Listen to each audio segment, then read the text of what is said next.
Assalamualaikum warahmatullahi wabarakatuh. Selamat pagi peserta MPLS SMKN Tanjung Sari tahun pelajaran 2020-2021. Mudah-mudahan pada pagi hari ini kalian semua dalam keadaan sehat walafiat untuk mengikuti MPLS di hari pertama. Baik, Ibu akan menyampaikan tentang beberapa hal pada MPLS ini. Yang pertama tentang visi misi SMKN Tanjung Sari. Sebenarnya visi itu dirumuskan sudah sejak berdirinya sekolah ini. Visi SMKN Tanjung Sari adalah menjadikan SMK Negeri Tanjung Sari sebagai pusat pendidikan dan pelatihan yang amanah, mampu mencetak tenaga kerja yang beriman, berakhlak mulia, profesional, unggul, kompetitif, dan berwawasan lingkungan. Nah, tentunya kalian tahu kenapa kalian memilih SMKN Tanjung Sari untuk melanjutkan pendidikan menengah kalian. Selain memang SMK adalah pilihan yang tepat buat kalian yang ingin segera bekerja setelah lulus nanti, SMK Tanjung Sari bukan hanya sekedar untuk memberikan keterampilan kepada kalian, tetapi juga memberikan pendidikan karakter, ya, yang kalian akan diharapkan nanti akan menjadi siswa yang selain profesional dalam bidang kompetensi keahliannya, kalian juga memiliki akhlak yang mulia, ya, dimana memang pada masa nanti ketika kalian itu bekerja di dunia nyata, bukan dunia pendidikan, kalian diharapkan memiliki yang pertama adalah sikap di sini. Yang paling utama adalah memiliki iman dan takwa terhadap Tuhan Yang Maha Esa. Kemudian yang kedua adalah kalian memiliki pengetahuan yang luas terhadap apapun itu, terutama permasalahan-permasalahan dalam kehidupan kalian sehari-hari. Dan yang ketiga adalah kalian harus memiliki keterampilan di sini tentunya dengan bidang keahlian masing-masing. Sebelum kalian masuk ke SMK atau menentukan pilihan untuk masuk ke SMKN Tanjung Sari ini, kalian tentunya sudah tahu atau punya cita-cita, nanti saya pengen jadi apa? Ya, mungkin ada yang ingin menjadi seorang ahli dalam bidang IT. Maka ada dua kompetensi keahlian di SMKN Tanjung Sari ini, yaitu teknik komputer dan jaringan, dan yang kedua adalah multimedia. Nah, apa bedanya antara teknik komputer dan jaringan dan multimedia? Nanti kalian setelah masuk di sekolah ini, kalian akan bertemu dengan ketua kompetensi keahlian yang akan menjelaskan tentang perbedaan antara teknik komputer dan jaringan dan juga multimedia. Sebenarnya teknik komputer dan jaringan serta multimedia ini masih dalam satu rumpun, yaitu teknologi komputer dan informasi. Tuh, tentang profesional. Kemudian selanjutnya visi tentang kompetitif. Kompetitif itu artinya adalah bersaing, mampu bersaing. Jadi nanti diharapkan kalian setelah selesai melaksanakan pendidikan selama 3 tahun di SMK Tanjung Sari ini, diharapkan kalian bisa bersaing di dunia kerja dengan orang-orang di luar sana. Kalian harus punya prinsip bahwa di luar sana itu banyak orang yang lebih ahli dari kita. Tetapi dengan kalian sungguh-sungguh bersekolah di SMKN Tanjung Sari, kalian nanti selama 3 tahun akan benar-benar menguasai kompetensi keahlian yang kalian pilih masing-masing. Mungkin ada yang memilih jurusan TKR, teknik kendaraan ringan, kalian akan ahli di bidang otomotif. Khususnya di sini adalah mobil, ya, untuk bengkel mobil. Kemudian kalian yang mengambil jurusan TKJ atau teknik komputer dan jaringan, kalian akan menguasai bidang jaringan, internet, dan lain sebagainya, web mungkin ya. Kemudian mengenai multimedia, kalian yang suka dengan video shooting, fotografi, animasi, film, dan lain sebagainya, kalian juga akan dibekali dengan keterampilan itu.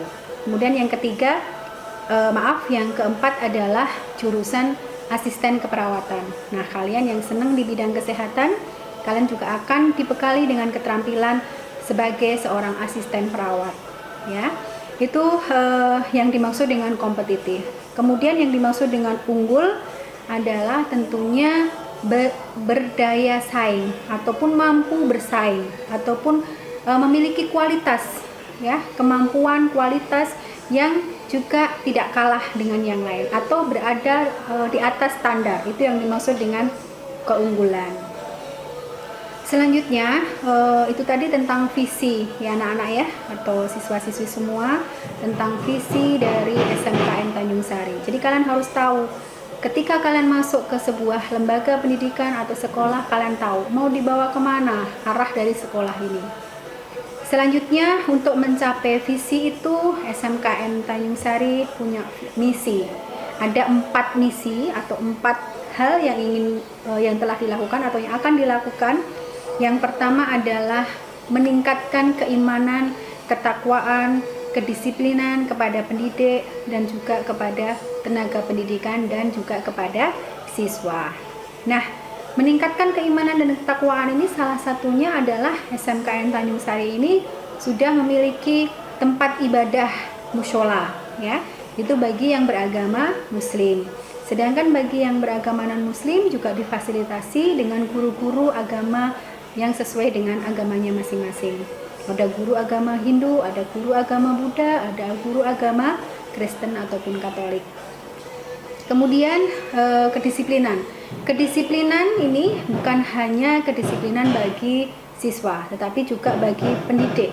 Pendidik itu adalah guru, ya nak ya. Pendidik itu adalah guru, sedangkan tenaga kependidikan itu mulai dari staf tata usaha, kemudian tenaga yang lain seperti satpam, tenaga kebersihan, ya itu termasuk dalam lingkup juga untuk ditegakkan kedisiplinan.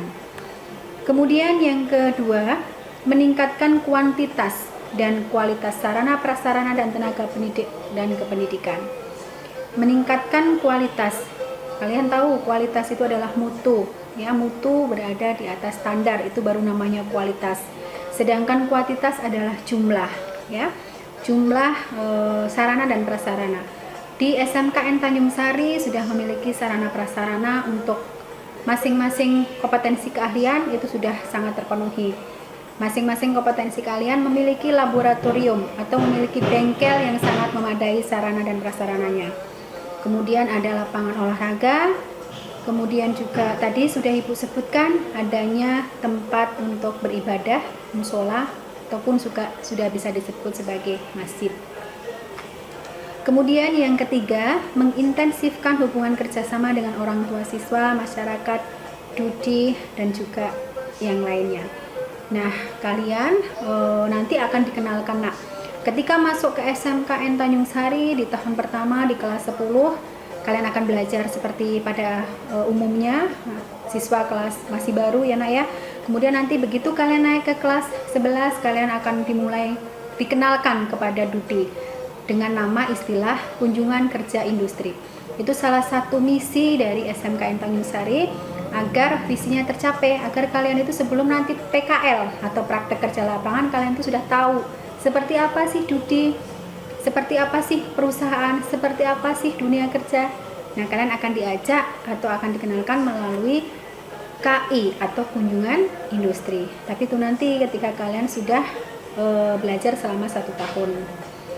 Kemudian selanjutnya yang keempat atau misi yang keempat, mewujudkan lingkungan sekolah yang hijau dan sehat. Nah ini ya, karena bagaimanapun kenyamanan tempat kita belajar itu sangat menentukan prestasi. Untuk itu kalian juga harus memulai menjaga selalu kebersihan lingkungan. Yang pertama ya, untuk menciptakan lingkungan sekolah yang hijau ini, kita harus menanam pohon di lingkungan sekolah. Kemudian juga sekolah ini sudah menerapkan dengan membuang sampah pada tempatnya, ya, membedakan antara sampah organik dan anorganik. Itu adalah salah satu langkah supaya sekolah kita tetap bersih, ya, dengan diharapkan dari kebersihan itu akan mendatangkan kesehatan bagi kita semua. Itu tentang visi dan misi SMKN Tanjung Sari. Selanjutnya Ibu akan menyampaikan, karena ini kalian semua belajarnya melalui daring. Daring itu apa sih? Kalian mungkin tahu selama ini istilah daring-daring. Sebenarnya daring itu adalah bahasa Indonesia, kepanjangan dari dalam jaringan, atau kalau bahasa Inggrisnya adalah online. Tapi kalau bahasa Indonesianya disebut dalam jaringan. Kalau offline itu disebut dengan luring atau luar jaringan. Nah, selama daring, apa yang harus kalian lakukan agar kalian bisa belajar dengan nyaman? Oke, selanjutnya nak, Ibu akan membagikan tips ya, tips ataupun kiat kalian itu belajar supaya tidak jenuh ya selama daring atau selama dalam jaringan atau selama kita belum boleh tatap muka. Kita seperti apa sih belajarnya itu? Yang pertama, kiat yang pertama, tentunya kalian ini bagi yang memiliki handphone ya, bagi yang memiliki handphone atau Android. Jika ada kalian yang tidak memiliki handphone atau Android di rumah, kalian boleh belajar di sekolah, boleh belajar atau menggunakan fasilitas di sekolah dengan syarat harus tetap menggunakan protokol kesehatan. Apa sih yang dimaksud dengan protap atau protokol kesehatan? Yaitu kita bekerja ataupun belajar dengan mematuhi aturan-aturan seperti misalnya menggunakan masker, cuci tangan dengan sabun dan air mengalir. Jadi cuci tangannya dengan air mengalir, tidak boleh dengan air yang dalam ember atau dalam wadah kemudian tangan kalian masukkan, tidak seperti itu. Yang benar adalah mencuci tangan dengan sabun dengan air mengalir. Kemudian tangannya itu dibasuh selama kurang lebih 20 detik ya. Itu. Kemudian yang kedua selalu masker tadi sudah, mencuci tangan sudah, menjaga jarak atau menjaga jarak itu sikil nanti di kan bisa nggak nanti? Bisa, social distancing. Kalau sosial kan jaga, yaudah physical distancing. Oke, di-cut aja nanti ya.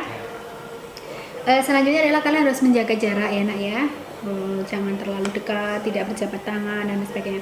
Itu mungkin hal yang sangat simple, sederhana, dan mungkin kalian sudah kangen ya, pengen berjabat tangan dengan temenmu, pengen main dengan temenmu. Tapi untuk kesehatan kita semua tolong itu ditunda dulu atau dijaga dulu. Jangan terlalu berdekatan ataupun jangan bersalaman dulu dengan teman-teman. Kemudian tadi Ibu belum menyampaikan tentang tips cara belajar. Yang pertama, kalian tentunya harus bisa membedakan ataupun bisa membuat skala prioritas nih nak. Mana yang paling penting belajar paket kuotamu itu?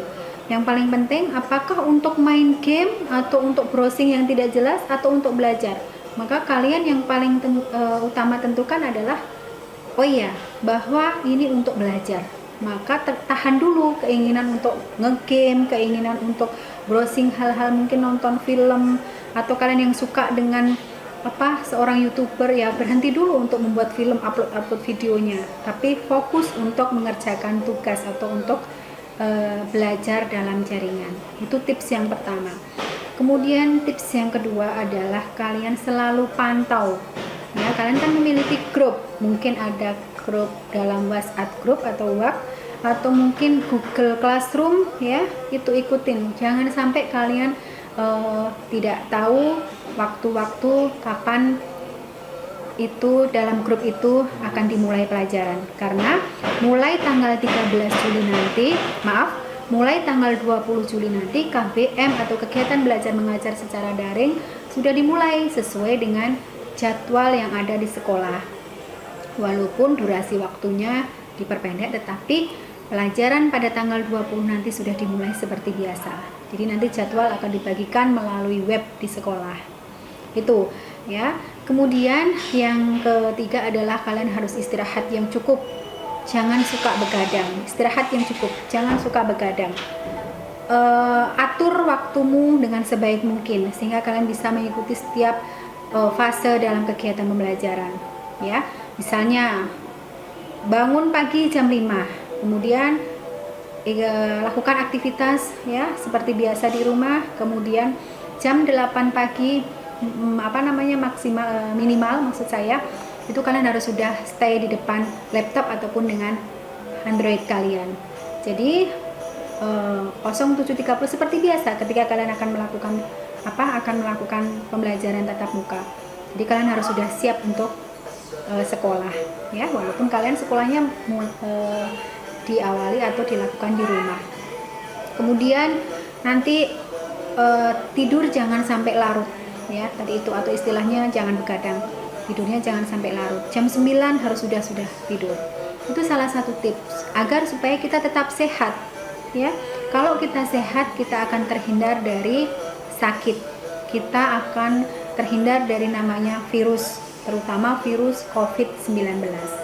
Itu Ibu rasa tentang tips bagaimana belajar atau kiat-kiat belajar dalam masa pandemi COVID-19. Mudah-mudahan COVID-19 ini segera berlalu, badai dalam dunia ini ya, terutama di negara kita ini segera berlalu, sehingga kita bisa bertemu ya nak ya. Ibu belum pernah bertemu dengan kalian semua, belum pernah bertatap muka dengan kalian. Tentunya Ibu sangat ingin bertatap muka dengan kalian, ingin sekolah ini berjalan dengan normal seperti dulu. Terima kasih, selamat belajar, selamat mengikuti MPLS sampai selesai, dan SMK bisa, SMK hebat. Assalamualaikum warahmatullahi wabarakatuh.